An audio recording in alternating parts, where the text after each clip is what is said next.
जरूर। तो कहानी का जो मुख्य किरदार है वो रमेश नाम का एक व्यापारी है।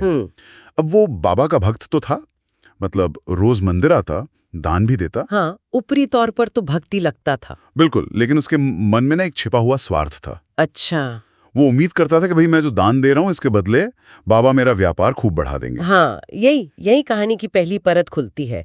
ये वो मानसिकता है जिसे हम कह सकते हैं लेन देन वाली भक्ति। सही कहा। मतलब भक्ति कम, एक सौदा ज्यादा। हाँ, है ना, कि दान एक निवेश है और उम्मीद है मुनाफे की। एकदम, जैसे बिजनेस डील हो कोई। हाँ, कि व्यापार बढ़ जाए।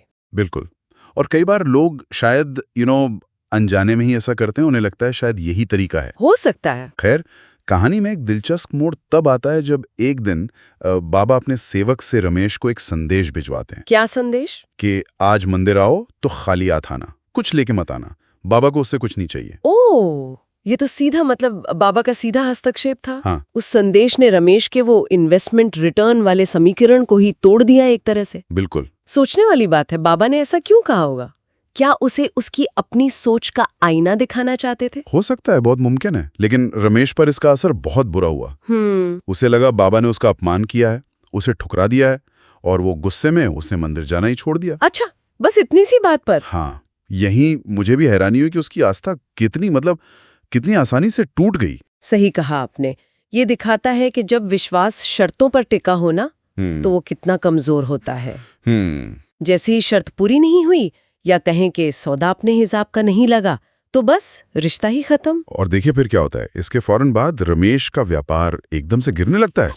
ग्राहक आने बंद हो जाते हैं, बहुत भारी नुकसान होने लगता है। अब वो पहले से भी ज्यादा दुखी और परेशान। यहाँ देखिए, कारण और परिणाम का सीधा संबंध दिखता है।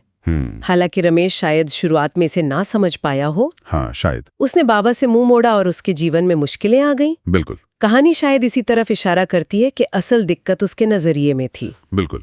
तो आखिरकार एकदम हताश होकर एक रात रोते हुए पहुंचता है बाबा के दरवाजे पर। अपनी गलती मान लेता है आखिर में। हाँ, अपनी गलती मानता है, और बाबा का जवाब देखिए, वो मुस्कुराते हैं, लेकिन बात एकदम सीधी कहते हैं। क्या कहते हैं? बाबा कहते हैं, तू मुझे सौदे के भाव से भजता था रमेश। भक्ति में लाभ हानि नहीं होती। कितनी बड़ी बात है ये। बहुत। अब अगर तू सच्चे दिल से मुझे चाहे तो मैं सब कुछ वापस कर सकता हूँ। देखिए, माफी भी है, लेकिन पहले नीयत साफ करने की बात है। हाँ, ये बहुत अहम है। बाबा ने उससे पहले उसकी गलती का एहसास कराया और शर्त रखी सच्चे दिल की। बिल्कुल। यानी बिना किसी स्वार्थ के, बिना किसी सौदेबाजी वाले भाव के। हाँ, और यही कहानी का सार है ना, कि बाबा कोई व्यापारी थोड़ी है जो सौदा करेंगे। सही बात है। वो तो भक्त का